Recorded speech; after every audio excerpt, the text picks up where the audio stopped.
Boa tarde a todos, bem-vindos a mais um sábado, nosso encontro do CAD 2022. Então, dando continuidade ao nosso módulo de reencarnação, hoje, como previsto, reencarnação em processo mediúnico, nós vamos tentar vincular esses que são dois dos princípios básicos do Espiritismo. Na verdade, ali é a comunicação entre os polissistemas, mas a gente vai utilizar bastante do processo mediúnico para explicar essa comunicação entre os polissistemas.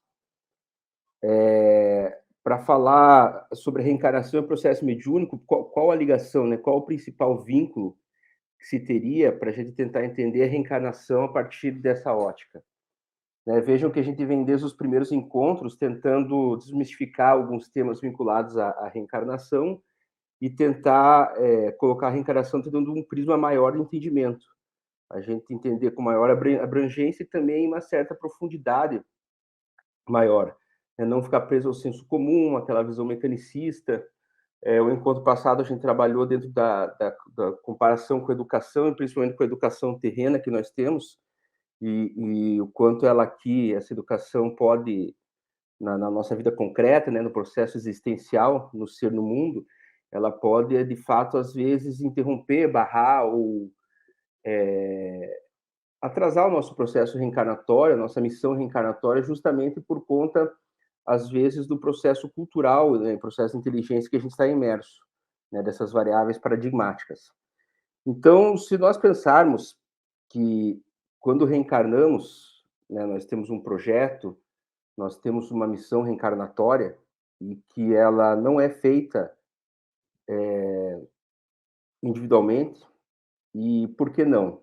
Né? Se o processo evolutivo é individual, nós temos chamado muitas vezes, né, a atenção para o ponto da nossa singularidade, né, de pensarmos nessa questão do processo reencarnatório como uma missão que se faz a partir de cada um, de per si, da subjetividade e da questão singular. Por que esse projeto ele não é montado também ele singularmente?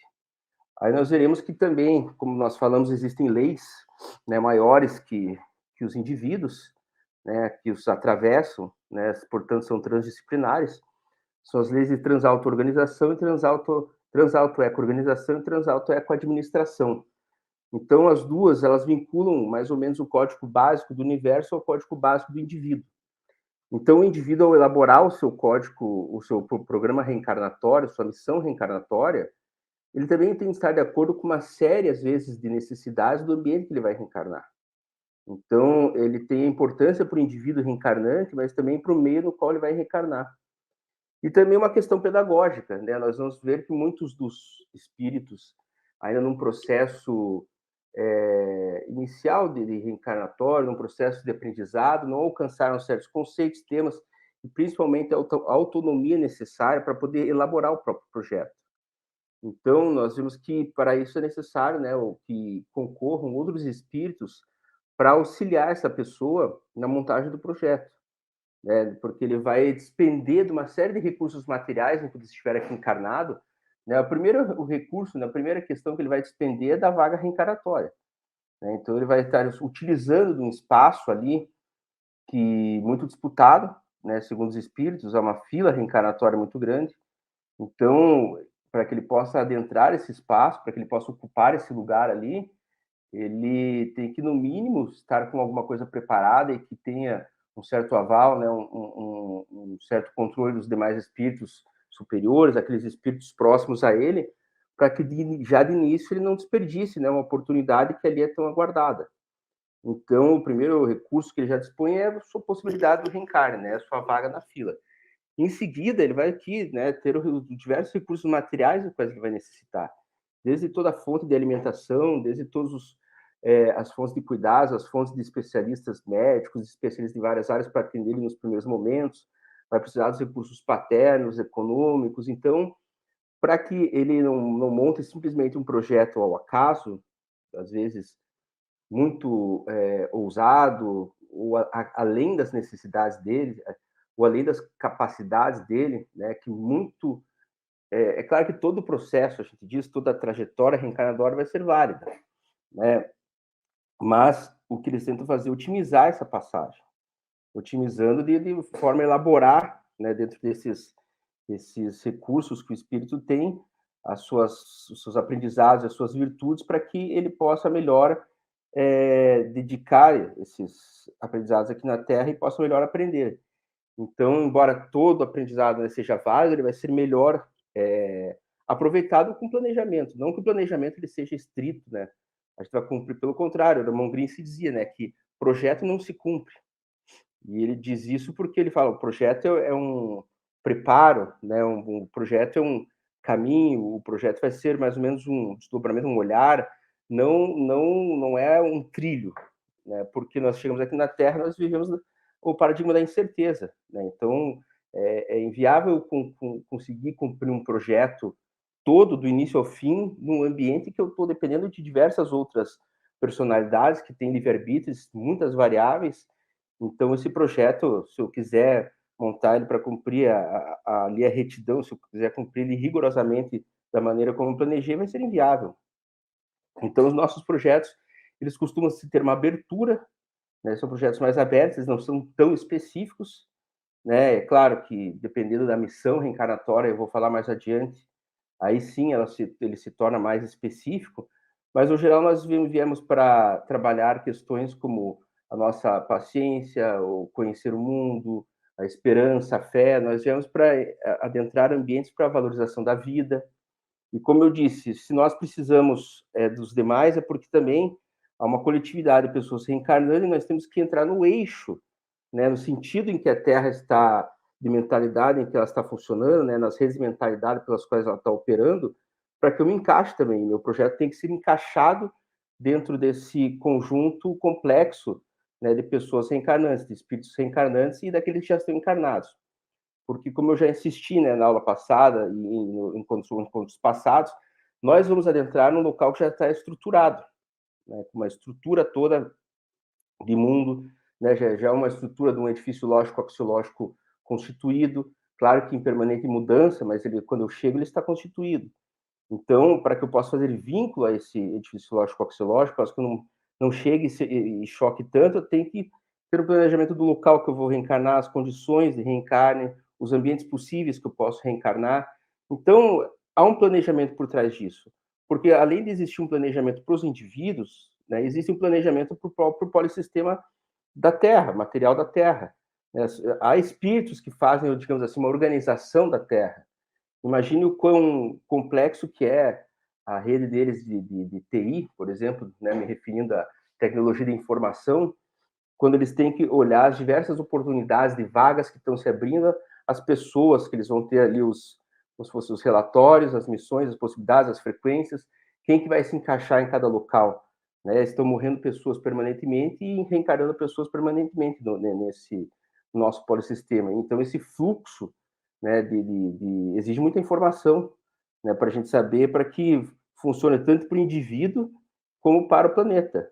E, claro, são experiências também, né? Como nós somos seres abertos e também incertos, não quer dizer que sempre vai ser um encaixe mais adequado ou necessário. Às vezes não, vai dentro das possibilidades de que o momento proporciona. E quando nós reencarnamos, nós temos duas grandes ajudas que o polissistema espiritual, agora pensando nessa parte de coordenação do projeto existencial do planeta Terra, tem duas grandes formas em que os espíritos desencarnados vão estar nos auxiliando. Né? De repente, eles veem que, por algum motivo, nós estamos desviando um pouco do nosso sentido, enquanto Terra, do sentido missionário da Terra, enquanto do sentido inteligente que a Terra caminha dentro do cosmos. Né? A Terra também tem que se alinhar a um sentido inteligente junto ao cosmos. Nós começamos a desalinhar desse sentido, a se desvincular dele, como o irmão Green já falou, né? Nós quebramos com a seta do tempo. Então, parece que com isso nós não estamos caminhando adequadamente dentro do que é previsto do conjunto maior existencial. Então, às vezes os espíritos eles fazem intervenções para nos ajudar. É claro que eles não vão fazer uma intervenção direta, né? Eles nem têm essa capacidade assim fazer uma intervenção tão forte, mas eu vejo que as duas principais condições de eles fazerem essas intervenções são através do reencarne, ou seja, preparando pessoas, agentes missionários para reencarnar, para alterar mudanças pontuais, ou pelo exercício próprio da comunicação mediúnica, né, estimulando o processo mediúnico. Né? Às vezes a gente vê que eles podem preparar espíritos missionários, mas eles ainda têm um certo tempo a reencarnar, até aqui na Terra amadurecerem. Então, esse seria um processo mais a longo prazo. Mas o processo a mais curto prazo são as diversas mensagens mediúnicas que os espíritos trazem, o processo de intuição ou o processo mesmo mediúnico que acontece entre os encarnados, que começam a circular, né, novas informações, novos conhecimentos, em que essas pessoas vão assimilar, né, cada um vai fazer uma metábole desse conhecimento e vai, de repente, voltar a colocar, corrigir essa seta do tempo, ou corrigir esse processo existencial. Então, o processo reencarnatório e o processo mediúnico, eles são muito ligados, porque quando eu estou aqui reencarnado, muitas pessoas se questionam, né, qual é meu objetivo reencarnatório, por que estou aqui, e às vezes a possibilidade de você fazer um exercício, né, com um interior de autoconhecimento, você também aí, né, ativa um processo mediúnico, de repente você tem algumas intuições, né, você consegue ter algumas formas de participações dos espíritos para que a gente entenda melhor um pouco a nossa condição aqui, que a gente também corrija a nossa rota particular da nossa missão reencarnatória. Né? Por exemplo, se estamos no caminho correto ao aceitarmos ou não determinado emprego, se estamos corretos ou não, de repente, mudar de país. Né? Às vezes a gente tem todo um trabalho reencarnatório para fazer uma experiência, digamos, no Brasil, né, pelas necessidades que eu tenho e o país tem, e eu acabo abandonando o país por outras questões de cultura de massa, né? Eu vou para um país que tem atrativos materialistas maiores, né, que tem padrões de vida mais elevados e alguns padrões que são mais valorizados dentro da cultura da terra, e não necessariamente da cultura espiritual, né? Então, países que oferecem uma comodidade material muito forte, né, possibilidades de consumo muito acentuadas, esses são valores que são muito apreciados, valorizados na nossa própria cultura aqui no polissistema material. Mas se nós olharmos uma perspectiva maior, né, a partir da lógica espiritual, né, não seriam essas as práticas que nós viemos exercitar. Né? Então, existem outros valores mais importantes, então a gente às vezes tem que repensar um pouco se nós devemos ou não nos migrarmos de local. Às vezes pode ser que sim, né? Como eu disse, não existem respostas fechadas. Às vezes, no momento de eu reencarnar, eu precisaria, quem sabe, ter reencarnado em outro ambiente, dentro do próprio Brasil, né? De repente, deveria ter reencarnado no Nordeste por condições de possibilidade no momento, da frequência, eu vim reencarnar ao Sul, mas a gente acaba sendo chamado, a gente vai recebendo sinais, chamamentos, oportunidades para que às vezes a gente leia, faça a leitura disso, por isso que a gente tem que estar muito vinculado também com o nosso próprio ser, para entender de repente essa possibilidade de que o meu lugar é lá, né, e fazer esse percurso. Então, o processo mediúnico ele é fundamental no espiritismo. Nós vimos que o irmão Grimm, durante todas as aulas, ele iniciava as aulas falando, nós estamos conversando com os senhores um processo crítico acerca do processo mediúnico. Então, tudo que ele quase trazia ali, ele estava trabalhando de fundo o processo mediúnico. Né? Veja, através do processo mediúnico, ele reinterpretou a reencarnação. Né? Então, quem nos trouxe esses grandes entendimentos, essas novas contextualizações sobre o processo mediúnico, foi o irmão Antônio Grimm, através de um processo mediúnico. Né? Curioso, ele realiza algo através do processo mediúnico e ele próprio explica o processo mediúnico. Né? Porque são ensinamentos que nós ainda não tínhamos, talvez, na época, a mentalidade para entender, alcance, maturidade, e ele começa aos poucos a trazer isso. né, desde a década de 60 até agora a década de 20 do século 21, ele começa a, né, fazer o processo de realizar o processo mediúnico, e com ele, por meio do processo mediúnico, trazer vários ensinamentos e explicar como funciona o próprio processo mediúnico, a sintaxe dele, as categorias dele, como que ele pode ser melhor explicado. Então, ele é muito fundamental nesse processo todo da intervenção do irmão Grimm. E daí nós pensamos, né, que no início do Espiritismo, eu mencionei já no primeiro encontro, nós tínhamos uma universalidade de espíritos a se manifestarem para garantir a legitimidade do conteúdo espírita, né, que foi o que aconteceu. O Kardec dizia que a legitimidade do conteúdo espírita residia nessa universalidade de conteúdos. Mas uma vez fortalecido isso, nós passamos a ter os médiuns pontuais, porque daria muito trabalho você ter todas as gerações que né, você ter todos esses espíritos que se manifestando conjuntamente, e você ter diversos médiuns com capacidades variadas para fazer esse trabalho, que seria bem mais lento, você tem que decodificar a cada geração um novo conteúdo. Não, a partir do momento que você assenta os princípios, né, como os princípios de Deus, Jesus, reencarnação, livre-arbítrio e a mediunidade, você possibilita aí a participação do surgimento dos espíritos pontuais. Né? Nós vemos, em particular, aqui no Brasil, Chico Xavier, Mauri Rodrigues da Cruz, vieram com missões diferenciadas, né? Mesmo que com a mesma característica, né? Como médiuns digamos assim, massa, e pela característica de serem médiuns pontuais, por também serem eles diretamente a trazerem o conteúdo elaborado, você não vai mais precisar fazer, como no período do Kardec, uma comparação com diversos outros médiuns ou diversos outros conteúdos para você construir um conteúdo. Agora não. Você tem esse médium que já tem uma certa credibilidade, né? Ainda o Chico precisou trabalhar muito com fenômenos mediúnicos, as psicografias dele que traziam as mensagens de pessoas encarnadas para os familiares, né, com a assinatura deles, né? Isso foi inclusive tema de debate jurídico, que houve uma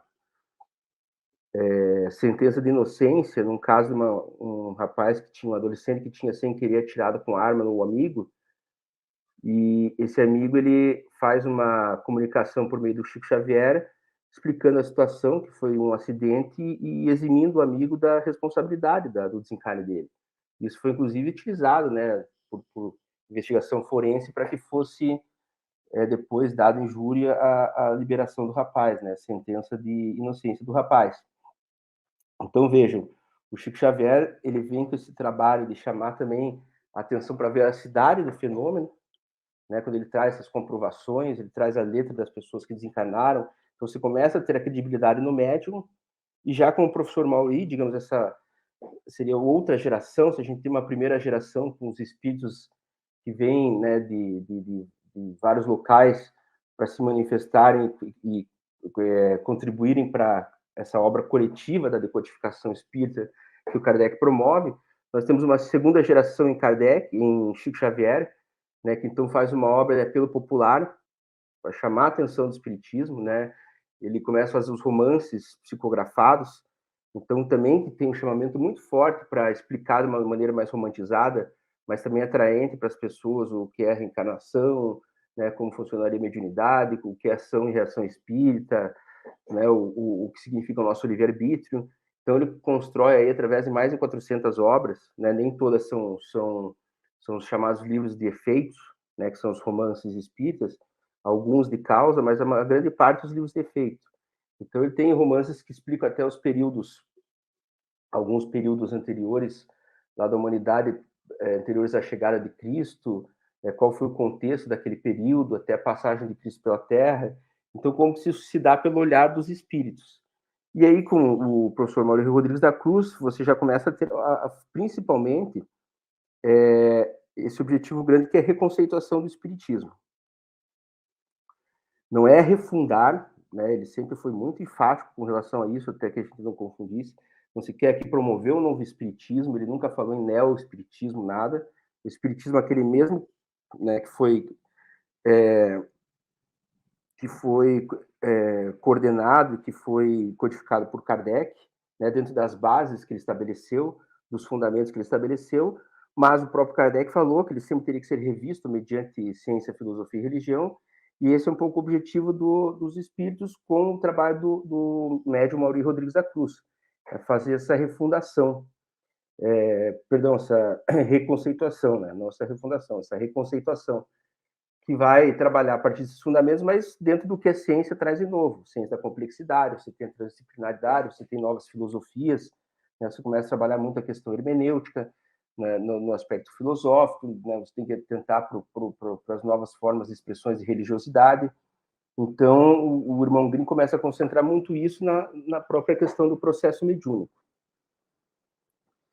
E, né, nós fomos avaliar essa questão do processo mediúnico, de que a possibilidade, né, dos seres se comunicarem, e o processo seria, digamos assim, a mediunidade seria a possibilidade dos seres se comunicarem, né, desencarnados e encarnados, ou mesmo seres encarnados, mas não pelas vias comuns, né, da comunicação. Eu diria que a mediunidade é uma forma não local de comunicação, porque nós conseguimos dialogar com outras pessoas por meios não convencionais, não espaciais, né? Não é pela transmissão da minha voz, do som que vai propagar pelo espaço e atingir o meu interlocutor, ou pelas outras formas, mas são maneiras que passam, né, hoje por outras, que exigem outras explicações, né? Por isso ele começa a falar também um pouco da física quântica, né? Começa a levantar um pouco dessas novas ciências para que a gente faça analogias e entenda diferentemente esse processo mediúnico. Mas o processo, de maneira geral, é o acontecimento em movimento. Então, a mediunidade é ela acontecendo, como que ela vai acontecendo no espaço, como são os diversos movimentos pelos quais ela acontece. E nós vamos ver que, evidentemente, é uma propriedade dos humanos, dos seres já com livre-arbítrio, mas se nós olharmos todas as espécies anteriores, né, que são organizadas por proto-espíritos, elas já têm uma forma de comunicação entre elas que também funciona de forma não local, né? Não podemos dizer que é um processo mediúnico propriamente dito, porque não há ali livre-arbítrio, a interpretação, o trabalho de comunicação, porque todo comunicar também é interpretar, né? Tudo você, quem vê, que enxerga o mundo, na verdade interpreta o mundo, né? Isso está implícito também no processo mediúnico. Mas se nós vermos, como alguns autores, aí eu digo autores, mas não são espíritas, digo, não trabalham explicitamente temas espíritas, mas são de interesse do espiritismo, nós vamos ver, por exemplo, a ressonância mórfica, né, que é trabalhada por um cientista inglês, o Sheldrake, em que todos os grupos de uma mesma espécie de seres vivos estão interligados por uma inteligência comum. E a partir do momento em que algum deles alcança uma novidade evolutiva, ele redistribui nessa rede de comunicação, que segundo ele se chama ressonância mórfica, e todos vão alcançar a longo prazo, né, todos não, mas uma porcentagem da maioria, vão alcançar e adaptar essas novidades, aquilo que for funcional de interesse, aquilo que for de melhor adaptável ao meio. Então, nós já percebemos que existe entre todos os seres vivos uma ligação universal para que eles se mantenham também, enquanto espécie, mais adaptados ao meio. Nós, seres humanos, fazemos esse processo através do nosso processo mediúnico, junto com o concurso dos espíritos desencarnados e também, como eu falei, né, pode acontecer também entre espíritos encarnados. Então, a comunicação mediúnica, ela acontece nos centros espíritas, porque o irmão Leocádio e o irmão Grimm, né, passaram com uma rotina regular durante décadas se manifestando, né, sempre em dias previstos, em horários previstos, né, porque teria também que estabelecer um padrão com a nossa regularidade terrena, trazendo mensagens novas e adaptativas. É o meu sentido, eles estão querendo fazer com que a gente utilize desses recursos que eles trazem para a gente melhor aproveitar o nosso processo reencarnatório. inclusive, às vezes, para trazer críticas ao mau andamento do nosso processo reencarnatório. Né? Quantas e quantas vezes, né, veio a crítica de que nós estamos, a cultura materialista está tomando, né, o espaço dessa cultura espiritualista, ou quantas vezes eles já nos criticaram, como eu falei há pouco, nós temos quebrado com a seta do tempo, ou falado do superconsumismo, ou do egoísmo terreno. Então, eles vêm nos alertando para quais são os principais valores que nós devemos trabalhar aqui. Né? Então, esse alerta, ou essa forma diferenciada para a gente poder enxergar a realidade, né? Como eu disse, quem olha, quem vê, interpreta, eles vieram trazer novas formas de nós fazermos novos olhares, né? Para a gente interpretar o mundo de maneira diferente. Então, nesse sentido, o processo reencarnatório veio com que propósito? O processo mediúnico veio com o propósito de auxiliar a nossa reencarnação, né? De permitir que o nosso processo reencarnatório fosse feito com um êxito maior, né? Porque dele depende não só a nossa evolução individual, quanto também a gente contribui para a evolução global do ambiente. Aí começa a se falar dessa interdependência de todos os indivíduos, então nisso esse processo mediúnico se torna importante. Né? Então, é fundamental, quando a gente fala na reencarnação, nós temos que tratar também vinculado a ela esse processo mediúnico, né? Porque ela vai ser, às vezes, a nossa correção de rota, né? Como tem um termo interessante que também eles começaram a trabalhar, da cibernética. Se a gente resgatar a origem da palavra cibernética, do grego kibernete, que é o barqueiro, né? Por que o cibernética é o barqueiro, ou a arte de velejar? Porque quando você está no mar aberto, você tem, né, como objetivo chegar num ponto X. Só que de repente vem o vento, as variáveis próprias marítimas, e você acaba sendo desviado para um outro lado. E aí o barqueiro, o que faz com o leme? Ele faz a correção de rota, né? Ele está sempre fazendo correção.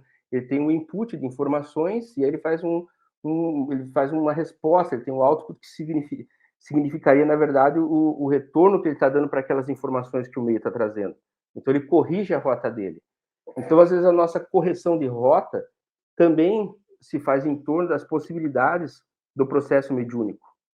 Se faz em torno dessas possibilidades daquilo que os espíritos trazem para nós, né? Então, dentro das casas espíritas, dos centros espíritas, às vezes, quantos e quantos escritores não estão também escrevendo, às vezes, sobre intuição, sobre inspiração mediúnica, né? Então, nesse sentido, o processo mediúnico ele é bem amplo e aberto, porque os espíritos eles não fazem questão, preferência de se comunicarem em determinado espaço.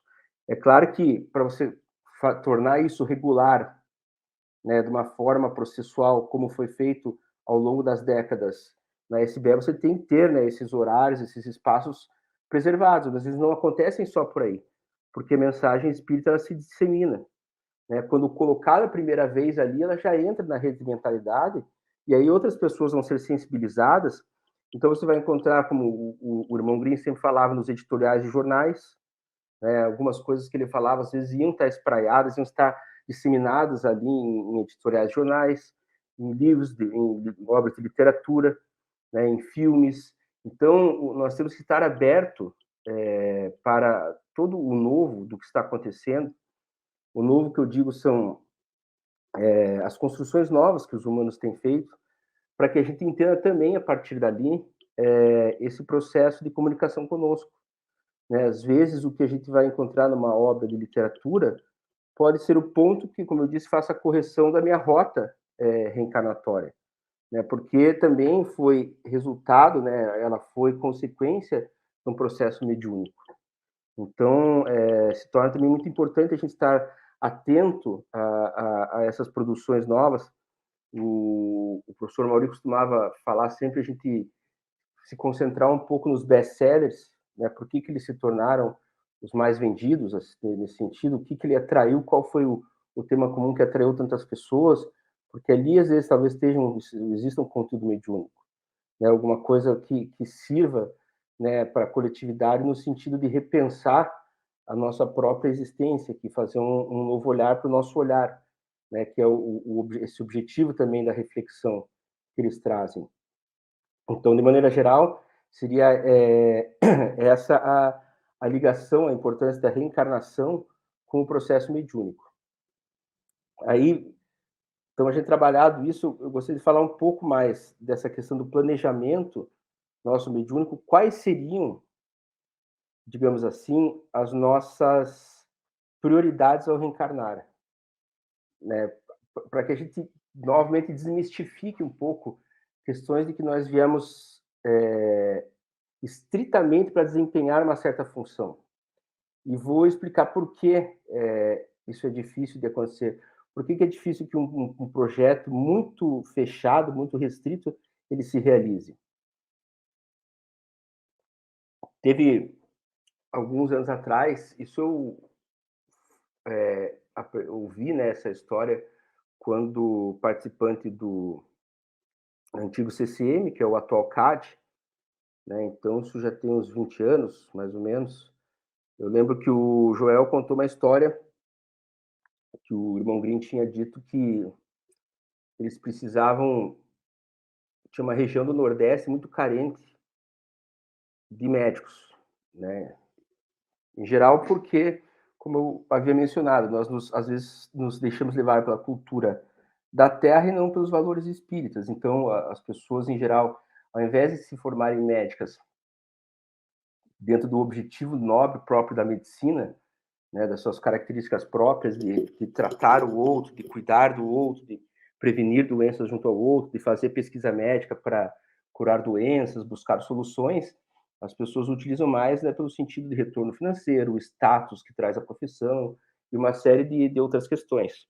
Então, é evidente que você ir até o Nordeste não é tão atraente quanto você se manter, às vezes, numa capital, onde você tem mais recursos também para o seu lazer, entretenimento e assim por diante. E ele precisava, então, era necessário que uma pessoa reencarnasse lá para dar andamento numa determinada região. Tinha que ser alguém que se sensibilizasse com uma doença em particular, que já teria sido erradicada em outros locais, mas ainda continuava endêmica, para que ele fizesse um tratamento e pudesse erradicar, que muitas pessoas estavam morrendo ali, talvez, não digo desnecessariamente, mas estavam morrendo, às vezes, muito antes do tempo previsto, porque de doenças simples, que poderiam ser erradicadas de maneiras mais práticas, mas não tinha ninguém dedicado a isso naquela região. E ele falou que, então, sensibilizaram em torno de 50 espíritos. 50 espíritos foram sensibilizados para fazerem medicina e irem para aquela região. Ele falou que desses 50, uns 20 desistiram, foram fazer outros cursos que não medicina. São pessoas que fizeram o projeto eles concordaram com esse projeto, né? Foi ofertado, né, de certa forma, oferecido esse projeto para que as pessoas fizessem, e 50 pessoas, claro que eles foram procurar aquelas que já tinham, como eu disse, autonomia maior, que teriam uma competência maior para realizar, foram escolhidas 50 pessoas. Essas 50 pessoas escolhidas, então vejam, dentre pessoas com mais possibilidades, 20 de cara escolheram outras profissões, foram fazer vestibular para outras áreas, ou foram escolher direto outra profissão que não fosse passar para o vestibular. Então ficaram 30. Desses 30, 20 não conseguiram passar nos vestibulares, sabe-se que são muito exigentes os vestibulares para medicina, né? Um processo seletivo muito forte, e acabaram desistindo pelo meio do caminho. Dos 10 10 que passaram, 3 não se formaram, acabaram do meio do curso desistindo. Dos 7, 5 foram trabalhar com outras áreas mais interessantes, 2 chegaram próximos da região, mas um só foi trabalhar com aquela comunidade. Então, eu vejo, quando os espíritos necessitam, como eu falei, e aí eles fazem essa intervenção, eles preparam pessoas no pós-sistema espiritual para agirem diretamente num espaço, né, estruturado, finito ali, de que seria necessário, então, o concurso de certas pessoas, eles precisavam de uma, mas para isso eles precisaram sensibilizar 50, porque eles sabem mais ou menos estatisticamente o quanto um projeto restrito desses, ele se torna muito difícil de que o indivíduo chegue perto de cumprir. Né? Como a gente viu, alguns, a maior parte nem chegou a cursar medicina. Alguns chegaram a cursar e desistiram. Então, 7 ficaram no curso e um chegou na área que pretendia com o curso. Então, nós precisamos, sim, organizar nossos projetos. A gente não deve imaginar que a gente projetou, a gente elaborou dentro quando a gente foi fazer o planejamento dele, reencarnar com determinadas pessoas. Porque é muito difícil eu escolher com quem eu vou reencarnar, se já é muito difícil o local onde eu vou conseguir reencarnar. Depende de muitas variáveis que passam por oportunidades, vibrações, frequências, sintonia e diversas outras variáveis. Imagino que eu ainda tenho que, junto com ela, combinar com as de outras pessoas. E ainda mais pessoas, então, às vezes, acredito que eu vou para reencarnar com fulano, vou reencarnar para me casar com tal pessoa. Esses são planos que as pessoas não elaboram com frequência, porque são planos muito difíceis, como eu falei, de serem colocados, serem seguidos à risca. Nós provavelmente colocamos planos mais abertos, como locais que vão nos exigir um pouco mais de consciência crítica. Então, nós vamos encarnar em locais que têm muita demanda disso, de uma consciência crítica, uma consciência cívica, que talvez a gente não tenha experimentado. Ou eu vou reencarnar num local que é muito carente em alguma coisa que eu tenho em excesso, né? Que às vezes eu construí a alegria muito forte durante as reencarnações, eu vou reencarnar nesse local para auxiliar aquelas pessoas carentes em alegria. Todo mundo talvez conheça alguém que, quando você pode estar triste, você pode estar angustiado, ou com todos os tipos de pensamentos, às vezes negativos, que a gente às vezes acaba também vivenciando, né, a angústia do momento que a gente passa pelo mundo, mas você tem aquela pessoa que você sempre encontra e ela está sempre com um sorriso no olhar, e você passa por aquela pessoa, conversa com ela e sai alegre. Ela é um capacitor da alegria. E ela vem nesse aspecto missionário, né, para complementar o ambiente com alegria. Eu venho, às vezes, a reencarnar no ambiente para exercitar caridade. Né? Talvez eu tenha vivido muito tempo em culturas materialistas e egoístas, muito segregadas, e agora eu vim num ambiente que as pessoas, em geral, desenvolvem muita caridade e tem muitas pessoas necessitadas dela. Então, eu venho para realizar isso. Vejam que são processos que a caridade, essas formas podem acontecer de muitas maneiras. Né? Então, essas possibilidades de repente de desvio são menores, porque eu venho com coisas que não são tão exigentes. Eu vou aos poucos aprender a caridade. Eu vou passar a vida inteira imerso num ambiente que está me provocando isso. Eu vou fazer às vezes de acordo com o meu alcance, mas eu vou fazendo, né, dentro do possível, e eu vou realizando o projeto. Agora, se eu venho com a proposta de me casar com alguém, para que junto com essa pessoa a gente desenvolva um determinado projeto humanitário. Veja, às vezes a pessoa chega aqui, reencara na Terra e vai reencarar dentro das possibilidades do casal, né, predisponível e tudo mais. E às vezes existem os padrões estéticos da construção da sociedade de massas, cultura de massas. E às vezes a pessoa com a qual eu me propus me encontrar e fazer vínculo não tem nem o olho do branco parecido com o perfil estético que, em geral, é mais, digamos assim, tem uma aceitação maior, tem um status maior, é aquele que tem uma imposição maior na sociedade. Porque padrões estéticos se impõem também por uma questão cultural, né? Isso seria outro momento para explicar, mas as pessoas aí vêm, às vezes elas se conhecem, têm interesses, mas por uma questão, às vezes, material, a pessoa não é tão bonita quanto se espera que ele case com uma pessoa dentro dessa estética convencional, e as pessoas não ficam juntas. Ou as possibilidades de que eles se encontrem, as possibilidades deles não se encontrarem, as possibilidades deles se encontrarem e depois se desviarem, cada um for seguir um caminho. Então, você fazer planejamentos muito específicos, eu vou para estudar artes, em determinado local e desenvolver isso. Isso são pessoas que têm que ter uma autonomia, já é um caráter missionário. Nós temos vindo, em geral, para desenvolver essas questões mais abertas, né? Como eu falei, vamos desenvolver um pouco de esperança. Então, nós vamos vir uma cultura tem essa oferta de esperança. A gente consegue sentir em todos os ambientes, as pessoas que vivem trazem esperança, e isso vai me fazendo valorizar a vida.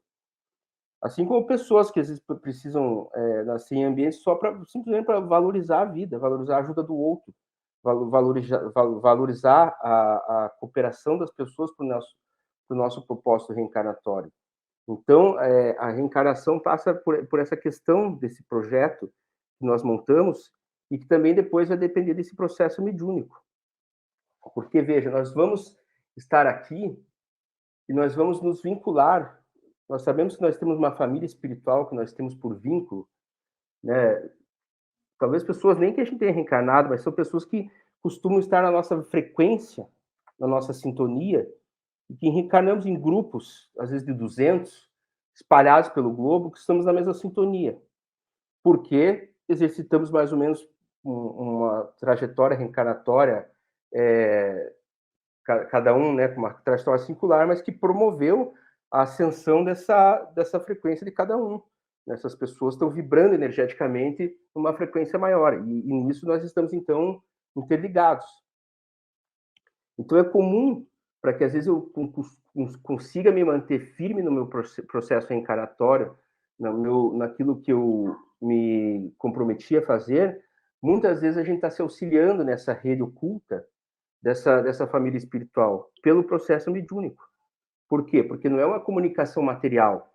Não são pessoas que estão me mandando um e-mail, não são pessoas que estão me apoiando por telefone, não são pessoas que estão... Não, às vezes são sentimentos que eu tenho, às vezes eu tenho um sentimento de reforço, às vezes eu tenho um sentimento de bem-estar, né? Às vezes eu estou sendo estimulado a continuar quando eu quero desistir. Às vezes até a própria manutenção do capital da vida, né? Ele é distribuído e eu estou, de repente, eu assumi um papel importante aqui na Terra, até uma equalização desse processo de capital de vida para que eu fique um tempo mais vivo, para que eu possa levar a cabo algo que seria de interesse da coletividade. Então, o processo mediúnico também se dá nessa forma. A gente poderia dizer que ele se dá, talvez só em termos, né, didáticos, mas de forma vertical, quando nós falamos que os espíritos desencarnados se comunicam com nós encarnados, e existe esse sentido horizontal de nós nos comunicarmos entre nós encarnados, mas por esses meios, como eu disse, não materiais, não convencionais da comunicação. Então, nós estamos sendo... O quanto mais nós pensamos num assunto, mais nós nos sintonizamos com quem está pensando nesse mesmo assunto. Vejam que contribuímos também para as pessoas nesse sentido. Tanto que nós temos os exemplos do Darwin, quando ele construiu a origem das espécies, né? A gente até tinha mencionado aqui alguns encontros atrás, né? Ele fez, se não me engano, o Lico corrigiu em 1859, né? O Kardec tinha lançado em 1857 o Livro dos Espíritos, e o Alfred Russel Wallace, que era um inglês, assim como o Darwin, ele pesquisava também a origem das espécies. Mas aí havia não é que havia uma competição, as pessoas querem mostrar, né, hoje, de modo diacrônico, né, sem a sincronicidade do tempo, que haveria uma disputa, mas não havia, tanto é que o Wallace contribuiu com algum material para o Darwin, né, chegou a mandar algumas descobertas dele, algum material de pesquisa para o Darwin. E o Darwin ali, por uma questão até de colocação social, que facilitou publicar a primeira obra, ficou tão conhecido como pai, né, da evolução, pai da evolução das espécies, mas o Alfred Russel Wallace também estava nas mesmas descobertas. E provavelmente um começou a incentivar o outro, de forma, através do processo mediúnico, né? Porque na reencarnação deles, eles estavam contribuindo bastante para a evolução humana, e estavam num patamar que só os dois se comunicavam, porque eles chegam numa sintonia de estarem pesquisando um assunto tão profundo que só a comunicação entre eles. Né, quando o Newton monta a teoria do cálculo diferencial integral, pouco tempo depois o Leibniz faz, uma forma um pouco diferenciada, com uma simbologia diferente, mas no sentido lógico do cálculo mesmo. E eles estão se comunicando, né, para se auxiliar. Então, às vezes, mesmo pessoas que estão concorrendo umas com as outras, o grande paradoxo é que quanto mais eu concorro com alguém por estar pensando numa determinada área, mais nós estamos nos auxiliando, né? Porque se eu estou concorrendo com alguém por estarmos hoje pensando em áreas de ponta, que poucas pessoas têm acesso, nós vamos ver que ao estarmos concorrendo, nós também estamos nos cooperando. Isso tudo através do processo mediúnico, porque é a justiça também desse processo reencarnatório, né? Que ele prioriza não só o indivíduo, mas ele prioriza essa coletividade. Então, nós aprendemos ali também a repartir, a distribuir, né, o nosso conhecimento. Por isso que nunca vai existir um monopólio da verdade, né? Primeiro porque a verdade ela é múltipla, ela é processual, ela é dinâmica, né? Nunca vai ser estática, nunca vai ser selada, né? Você vai pôr com o selo da verdade. E outra é porque toda verdade, ela, embora alguém expresse, houve contribuição para que essa verdade seja construída. Então, nesse processo reencarnatório, sempre o processo mediúnico é muito importante, né? Eu diria até fundamental para que se mantenham as expectativas reencarnatórias e se mantenha o processo de evolução dentro de uma política pedagógica da Terra, dentro daquilo que se espera para o planeta Terra, e os espíritos que nos auxiliam nesse processo, os espíritos desencarnados, existe então uma importância muito grande do processo mediúnico nessa relação.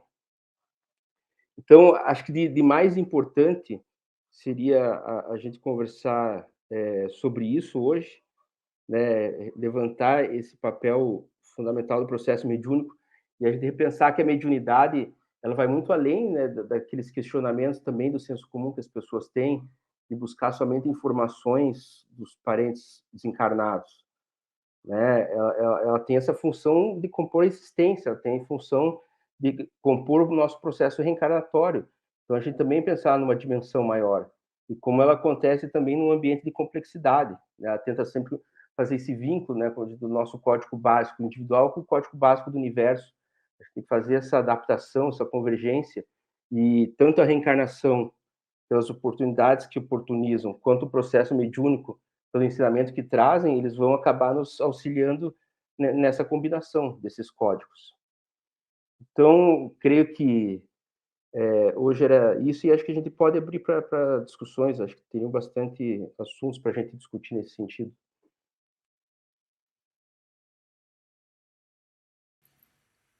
Acho que já podemos começar, já estão todos aí, e o Diogo já levantou a mão. Boa tarde a todos, boa tarde, professor. Eu gostaria de perguntar, solicitar que o senhor explorasse melhor a lei da transautoeco-organização e a lei da transautoeco-administração no processo de reencarnação e também mediúnico, e quais são as referências que nós podemos buscar para ler mais sobre essas leis. Obrigado. Boa tarde, Diogo, tudo bem? Bem, as referências que nós temos são principalmente do Edgar Morin, né, da referência, digamos, não estritamente espírita, e do irmão Antônio Green. O Edgar Morin ele chama de leis de autoeco-organização e autoeco-administração. Esse prefixo trans, quem traz é o irmão Antônio Green. E até eu não sei se depois o Edgar Morin não acaba adotando, talvez aí por sintonia, por das comunicações, mas você pode encontrar muito na coleção Método do Edgar Morin essas leis, ele fala bastante sobre elas, e o irmão Green tem alguns livros também, de alguns anos específicos, teria que ver, ele está sempre comentando sobre elas, mas tem alguns anos mais específicos que ele trabalha essas leis. O que seriam elas? A lei de transautoeco-organização fala dos organismos vivos. Então, ela fala de como que cada organismo, enquanto indivíduo, enquanto unidade, ele se organiza, né, com relação às informações do mundo. Dentro daquela lógica complexa, né, que vai trabalhar a questão sistemática de celular, tecidos, órgãos, até surgir o indivíduo, a emergência aí no ser humano de consciência. Então, como que ele reage às diversas informações, provocações do meio e como que ele responde a elas. Então, existe uma inteligência já prevista, porque não é aleatório as maneiras como o próprio espírito, ao administrar esses sistemas, esses organismos vivos, ele responde a eles. E aí nós temos também, vinculados esses organismos vivos, nós temos os sistemas vivos. E aí existe a lei de Transalto-Eco, a administração desses sistemas vivos. E também, assim como internamente nós temos uma organização entre os nossos órgãos para que nós respondamos ao ambiente, também ao formarmos sistemas, há uma lógica também que nos perpassa. Né? Não há os sistemas não se formam arbitrariamente com um sentido arbitrário também de condutas. Eles também são sinalizados, são limitados por essa lei, que é uma lei que advém do código da inteligência, né, de que todos os espíritos são impressos quando surgem, né, como o Kardec diz, nós somos criados simples e ignorantes, mas nós temos como que indexados em cada um de nós essas leis, né, e essas leis se expressam de maneiras diferentes e ambientes diferentes, mas basicamente para gerenciar o indivíduo com relação ao meio e ele com relação à coletividade. Não sei se o Rui quer complementar alguma coisa sobre isso. Não teria. Eu acho que falar sobre as duas leis daria um encontro ou mais, né? Porque elas realmente resumem todo o processo de organização de todos os sistemas no universo, né? Todos os sistemas vivos. Mas a gente pode, numa outra oportunidade, até falar um pouco mais sobre as duas leis, né? Obrigado. A Denise. Boa tarde a todos. Professor Guilherme, eu só queria saber se o senhor vai disponibilizar algum material escrito, impresso, com as suas palestras, porque eu tenho uma organização desse material. Então, por exemplo, quando vocês fazem slides, geralmente eu printo as telas e costumo imprimir esses slides para depois eu fazer as conexões, fazer os estudos e correlacionar com os estudos que eu faço. Você vai disponibilizar algum material ou você vai dar indicação bibliográfica? Eu tenho feito algumas indicações, mas eu posso, pelo menos, fazer um resumo do que foi cada encontro, das principais ideias para poder disponibilizar. Eu agradeço bastante. Aí até o final do nosso último encontro, né, dessa oportunidade que a gente tem de finalizar o módulo, eu posso tentar trazer uma forma de artigo, alguma coisa assim. Isso, eu trago, seria ótimo. Ou resumidos os tópicos que a gente trabalhou. Tá bom, então. Obrigada. Imagine. Enquanto ninguém pede a palavra, eu só quero dar um aviso. Na semana que vem, dia 17, nós não teremos o CAD, nós vamos ter o ENUF, Encontro de Núcleos Filiados. Vai ser presencial e transmitido. Ele começa no sábado de manhã, vai até o final da tarde e continua no domingo. Eu vou passar a programação para vocês e vou passar os links das palestras. Então, vocês escolhem as palestras que querem assistir, não precisa ficar o dia todo, né? Nem todos têm essa disponibilidade. E aí nós aproveitaríamos esse encontro para que vocês também participassem e interagissem com os núcleos filiados, né? Aí o Guilherme tem que readaptar a programação, né, Guilherme? Porque você estava contando com esse dia 17. Tem algum problema? Está sem áudio. Não tem problema, a gente depois vê uma conversa mais para frente, como é que a gente organiza. Assim que divulgarem os links do YouTube, que vai ser transmitido via YouTube, vocês poderão interagir pelo chat, né? Eu passo os links. Cristiane. Professor Guilherme, gostei muito dessa abordagem, assim, que ampliou bastante uma noção importante. E eu fiquei pensando na amplitude desse estado evolutivo, da consciência que a gente alcança muito pouco, né? Não se dá conta dessa dimensão. E pensei no Centro Espírita como um projeto, uma finalidade, né, pedagógica, no sentido de nós alcançarmos esse esteio da nossa missão, né? Essa provocação que é trazida pela doutrina, pelas sensibilizações todas, me parece que a educação doutrinária, então, seria trazer para o médium, claro que com outras relações, mas trazer para o médium muito também dessa consciência da sua missão, né? Porque a gente, queira ou não, vai trazendo para si sempre, né? O porquê estou aqui, vai olhando em volta e vai se percebendo como um agente. Isso me veio por causa da psicopictografia. Você vai percebendo aos poucos que você não está lá por acaso, então vai tendo uma lógica muito forte, né, na tua vida, dos processos da tua missão, né? Porque as coisas têm desdobramentos e as pessoas em volta, elas respondem, fazem um espelho, né? Te somando, assim, essa afirmação. Nesse sentido, eu penso, por exemplo, no processo mediúnico que você falou, o quanto ele é comunicativo nesses grupos, né, especialistas que se formam, porque a gente percebe que há uma integração conjuntiva que é muito importante. Então, que falta, faz falta para todos. Os processos mentais, intuitivos de às vezes, o outro é que assimilou aquilo, sabe, no corpus, né? E fez algo, nossa, eu tinha pensado, foi o que eu vi durante a semana. Então, a gente tem essas provas, né, de como que acontece isso há muitos anos.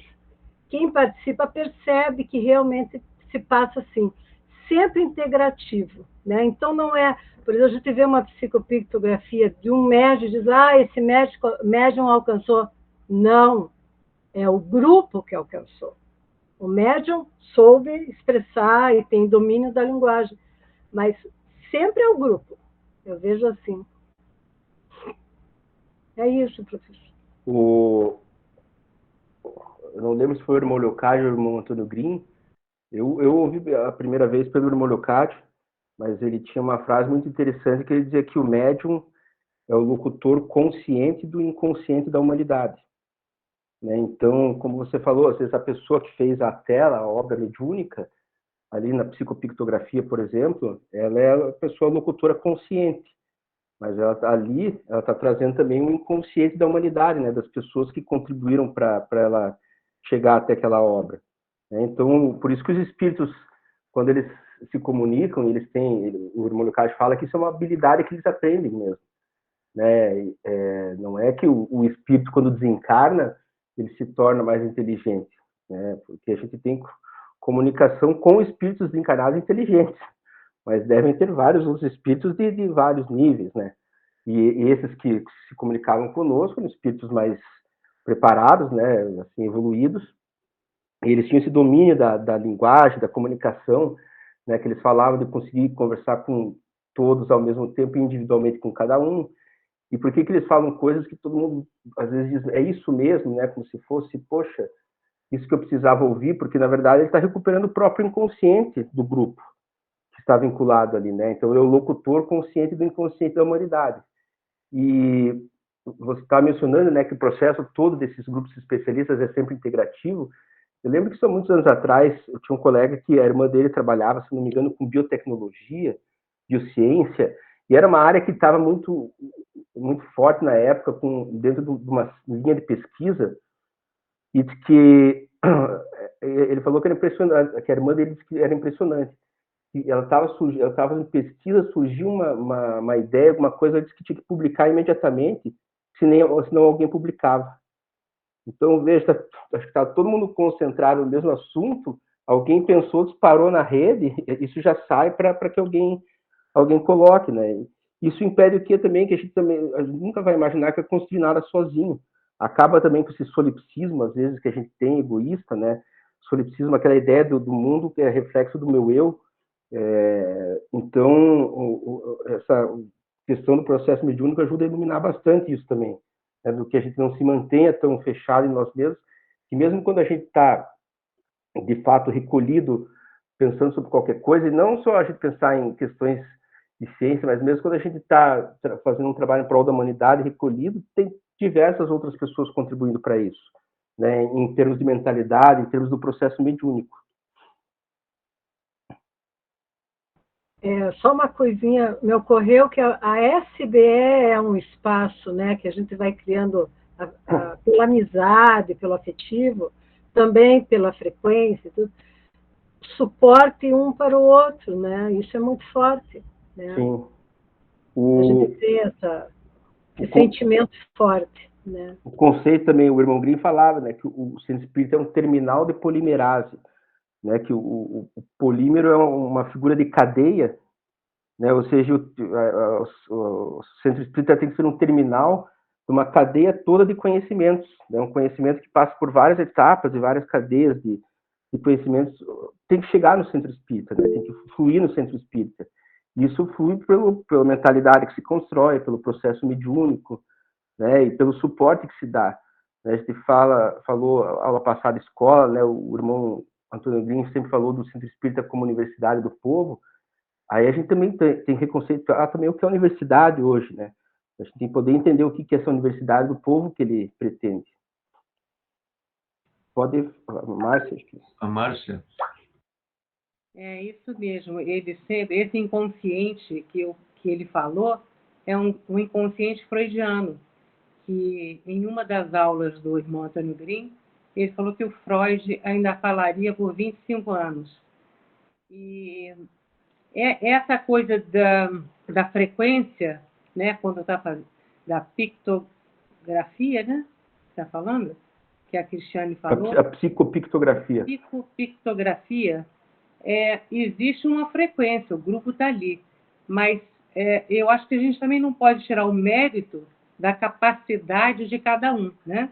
Existe a frequência, o grupo contribui, mas cada um é único, né?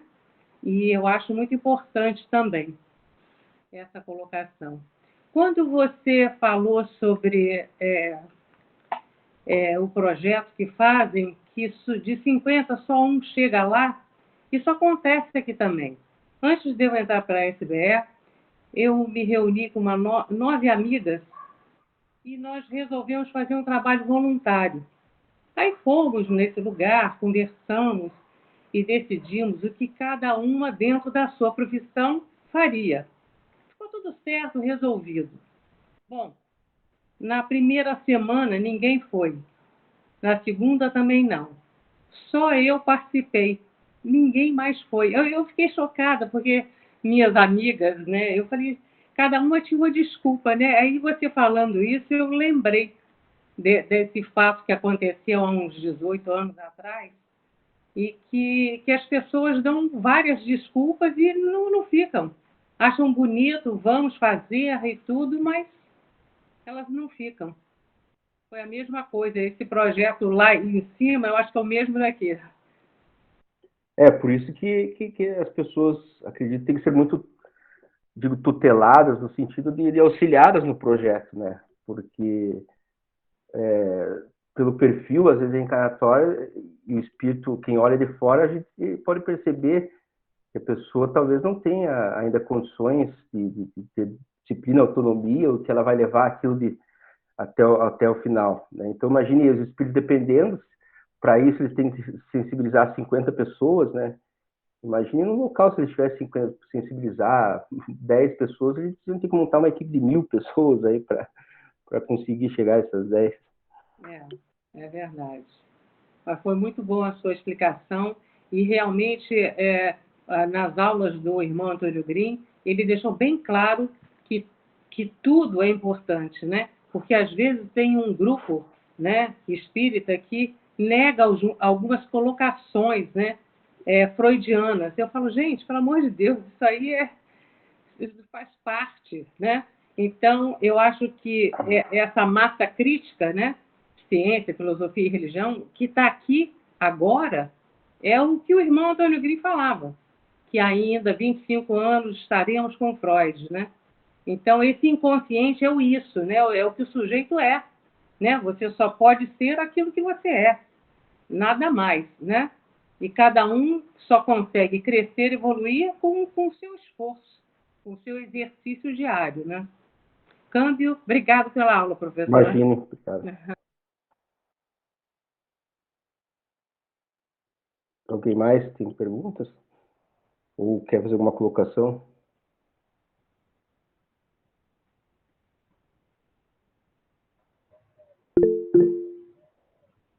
Cristiane?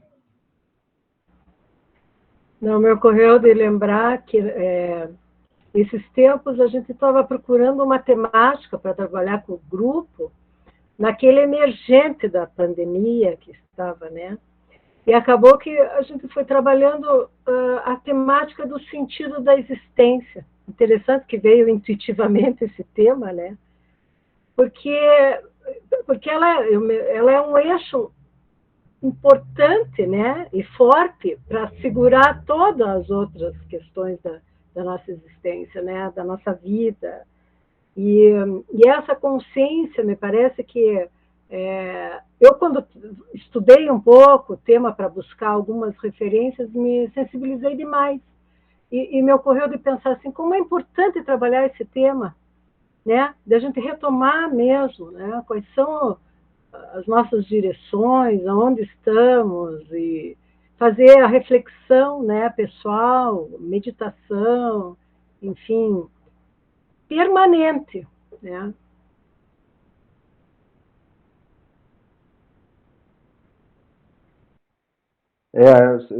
A questão ainda do sentido da existência, ela ficou muito vaga ainda, né? As pessoas falam muito do sentido da vida, mas usam às vezes a expressão para suprir uma lacuna e fica alguma coisa vaga porque não tem muita reflexão sobre isso mesmo, né? O que se quer dizer, o que se quer pensar com o sentido da vida. Tem um escritor que ele está analisando a obra do Kafka e ele fala que no Kafka ali o grande sentido da obra dele é que há um esforço tão grande para buscar o sentido da vida que a gente cria um sentido indissociável da dor, né? Porque se você busca o tempo todo com esforço e com dor, né? O que eu estou fazendo aqui, qual que é o sentido disso? A sua resposta vai ser indissociável desse sofrimento que você buscou. Então, para ele, isso até era a comédia da vida, a ironia da nossa existência, né? Mas a gente realmente fala pouco sobre isso, sobre a questão existencial, né? Em termos mais concretos, assim, a gente fala muito abstratamente, mas concretamente fica muito vago. Eu me lembrei, pensando assim, o mito das crises existenciais dos artistas, né? Então, na história, são tão sofredoras, né? Mas, na verdade, essas pessoas existencialistas, pelo menos, buscam, né? Questionam, vão no vento da busca, né? Eu acho interessante. E muitas vezes são pessoas que não são muito aceitas, né? Parece que está no devaneio da vida. E, na verdade, ela está direcionando para valores essenciais, né? É porque elas estão muito à frente do seu tempo e é muito difícil as pessoas entenderem isso, porque é o diferente. E o diferente sempre incomoda, né? Né, Cristiane?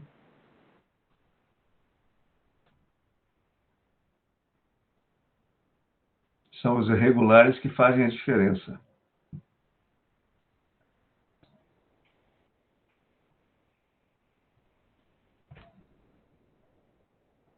Mais alguma questão, algum comentário?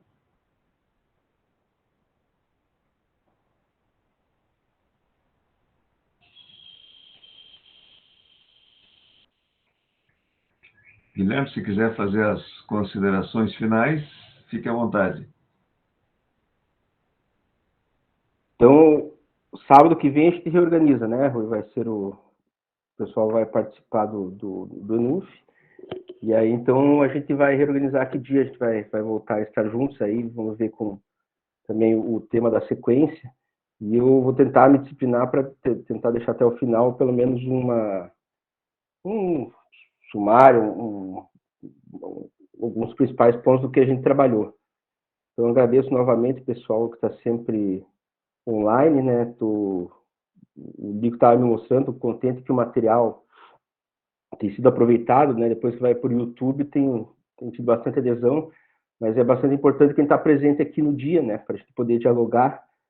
E também quem faz a palestra, quem faz aula, ele sempre depende também da participação do outro, né? De quem está ouvindo, das contribuições, até do olhar que a pessoa traz.